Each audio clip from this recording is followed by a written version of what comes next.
This is Coco. She's not an ordinary cat. She's curious, clever, and always full of questions. Whether she's reading a book or chasing butterflies, Coco is always learning something new.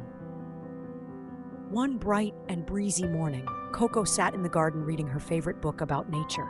She watched butterflies dance around her and wondered, where does the water in the stream come from, and where does it go? Coco loved asking questions. She always wanted to know more about the world. One hot and dusty afternoon, Coco wandered to the stream behind her house, but what she saw made her stop in her tracks.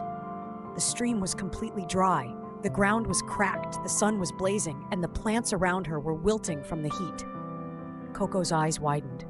What happened to the water, she thought. Coco looked around and saw her animal friends nearby. The dog had no water to drink, the rabbit's fur was dusty and dry, and even the cheerful little bird looked tired and quiet. They all sat by the cracked stream, hoping for water, but there was none. Coco's heart sank. She knew she had to do something. Coco ran to the big tree where the wise old owl lived. "Why is the stream gone?" she asked. The owl blinked and pointed to the sky. "The sun is hot, and there hasn't been enough rain," he explained. "Streams need rain to flow. If we use too much water, there's not enough left for nature." Coco listened carefully. She was starting to understand. The wise owl continued. "It's not just the rain we're missing," he said. "People are using too much water too quickly. Look over there, washing cars with hoses, watering gardens when it's not needed, letting the tap run." Coco watched closely and realized how small choices could make a big difference. She began thinking of a way to help. Coco decided to investigate. With her notepad and magnifying glass, she went from house to house, asking animals and villagers, "Where do you think water is being wasted?" The dog said, "We wash our car every day." The rabbit replied, "We leave the hose running too long." Coco carefully wrote everything down, planning to find a way to help everyone use water more wisely. The next day, Coco went to the school in the village. The wise owl was the teacher, and on the board was a big colorful poster about the water cycle.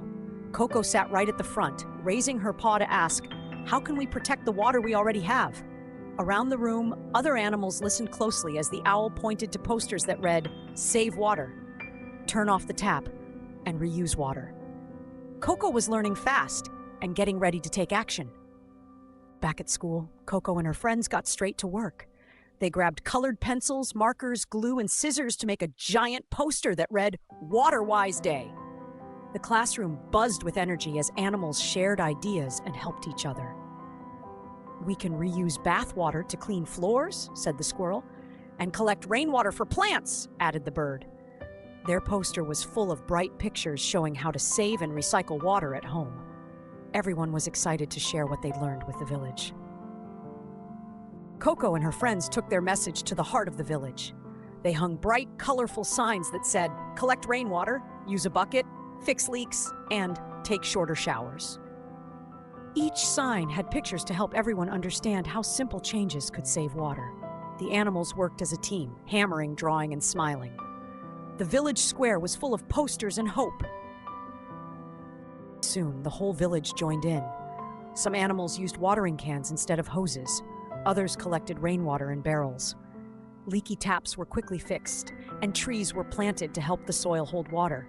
Coco walked around proudly, seeing all the changes. She realized that asking the right questions had led to a big difference. Thanks to Coco and her friends, everything began to change. The stream flowed happily once more. The plants were green, and animals came back to drink and play. Some families had a picnic by the water, while others danced under the trees. Coco stood in the middle, smiling proudly. She had asked the right questions, helped others learn, and made the world a little better. Coco sat down with her notebook, thinking deeply. In the mirror, she imagined a young inquirer, just like you, ready to explore and ask big questions about the world. Above her head floated 3 important questions. How was Coco an inquirer? How can we help protect the environment? What questions do you have about the story? Now it's your turn to think, reflect, and take action. Did you know? About 71% of the Earth's surface is covered in water, but only a small portion of it is fresh water that we can use. Places in the world that don't get much rain often have big water shortages and droughts. If we all work together to save water, we can help make sure there's plenty for everyone.